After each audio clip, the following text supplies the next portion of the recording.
Welcome to Back to the Bible. Week 3, Joy. Day 16, the end of a long line. Collect yourself before God. Psalms chapter 32 verses 8 and 9. I will instruct you and teach you in the way you should go. I will counsel you with my eyes upon you. Be not like a horse or a mule without understanding, which must be crubbed with bit and bridle, or it will not stay near you. God's promise for today, Matthew chapter 1 verses 1. The book of the genealogy of Jesus Christ, the son of David, the son of Abraham. Consider today's truth. Trace your roots. Today, it is relatively easy to trace your relatives.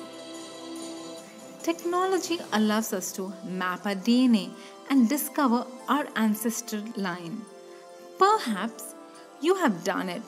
You may have found some surprises or confirmed the generational stories passed down.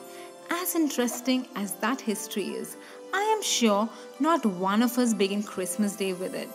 We shouldn't think of gathering the family around the tree and before anything else, recite the list of unknown names long past. Like the opening credits of a movie, we want to skip the data and get to the story.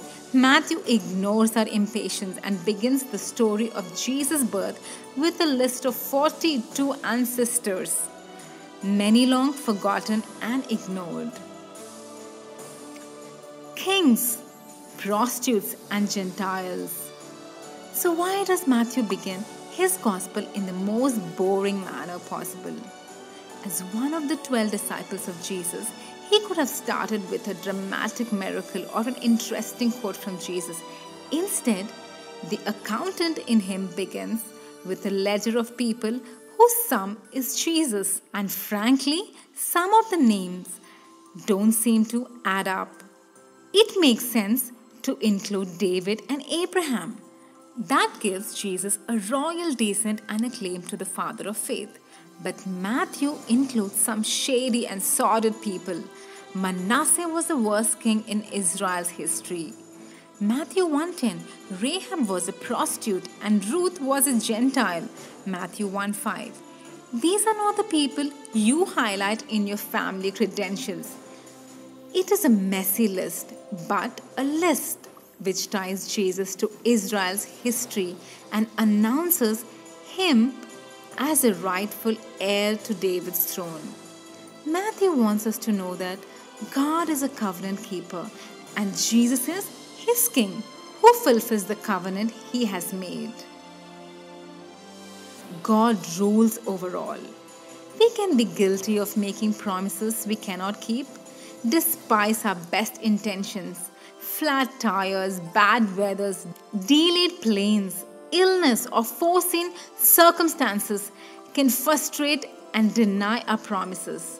We don't have the power or control to promise that we will be any place tomorrow. Yet, God can make promise to Abraham and David and shape time and space to ensure that his word will come true.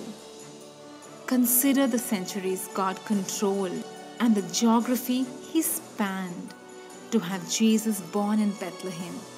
Think of the lives he moved so that the right people met, married, and had children, leading to Joseph and Mary. It boggles the mind. God worked through sinful people and less than ideal conditions to ensure the birth of Jesus. God did not hasten, nor did he delay. He was patient and purposeful. While people may have questioned and doubted, nothing would frustrate his power and plans. Receive God's promise. All that is why you are here. Clearly, we are not the fulfillment of covenantal promise, but the hand of God is sovereign upon you, even as it was upon every name Matthew wrote. You live because God wanted you to live. He placed you in the right country and town. He gave you your family. He rules over your life experience. Your life is not chance. The struggles are part of His plan.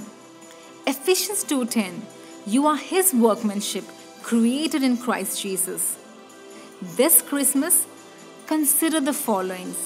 Your life is His gift, just as it is. Reflect with God. Consider the truth of Matthew chapter 1 verses 1 and respond to this teaching with prayer. God bless you.